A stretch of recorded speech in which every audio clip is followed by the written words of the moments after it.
What's going on, everybody? Today we are making a chicken Saganaki with roasted Mediterranean style vegetables. And admittedly, I didn't even know what a Saganaki was until my fiance and I had it at a restaurant the other day, but it was so good that I decided we should meal prep it. So let's jump into how to make it. The first thing we'll do today is get started with our vegetables and get those in the oven. So to a sheet tray here, we'll add some oil and then add 550 grams of diced zucchini, 375 grams of diced yellow squash, and then 175 grams of diced red bell pepper. To season, we'll add 2 teaspoons of salt, 2 teaspoons of black pepper, 2 teaspoons of dried oregano, and then 4 to 5 cloves of garlic, which I just smashed up here and that we can scatter around. So mix this together and then we'll toss it in a 450 Fahrenheit oven until the vegetables are cooked through. Alright, now for the chicken, let's get a skillet set on medium-high heat, add some oil, and then add in 1,000 grams of chicken to the pan. You'll see that I'm just leaving them whole too. I'm not flattening or butterflying them.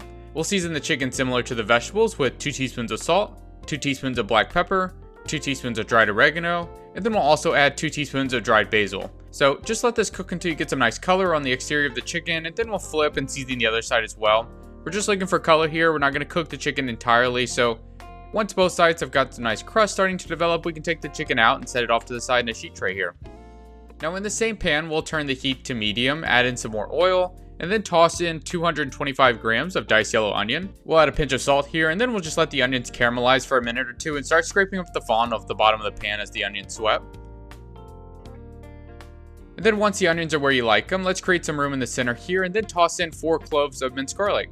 And I like a lot of garlic, but you can use more or less depending on your garlicky preferences.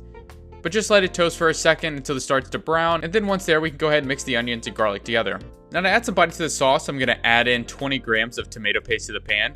We'll just let this cook for roughly a minute or so. The tomato paste has a raw flavor that needs to be cooked off for a second.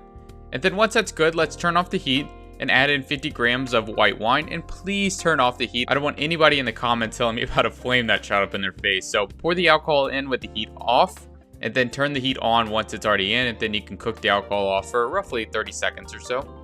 And once there, I'm going to add in 790 grams of unseasoned tomato sauce, and then we'll add 1 teaspoon of salt and 1 teaspoon of black pepper. And then we'll follow this up with roughly 5 stems of oregano leaves, and be careful with using fresh oregano. I'm using roughly 5 stems because I really like oregano, but use less if you have less of a liking. And then about 6 or so basil leaves that I just roughly chopped up for each. You can obviously use dried oregano and dried basil here too. And then next we'll add in 125 grams of half grape tomatoes for a little sweetness and texture.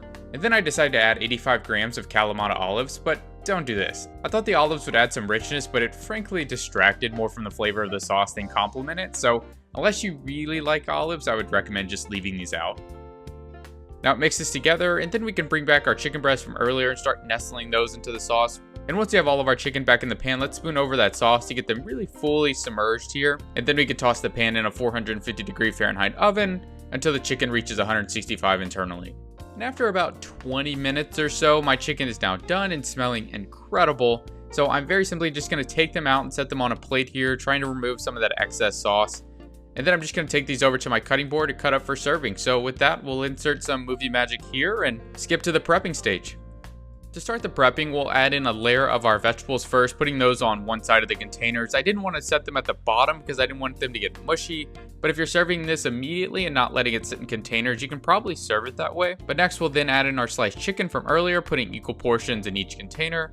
And then we'll add all of our sauce over the chicken here, which will really add some flavor. And then a few final things. Per traditional Saganaki, we're going to add 40 grams of feta cheese over the sauce. So that's going to taste really good. And then for some optional garnish, I'm going to add in some fresh oregano leaves and then some fresh basil I chopped up off to the side, but that's totally optional.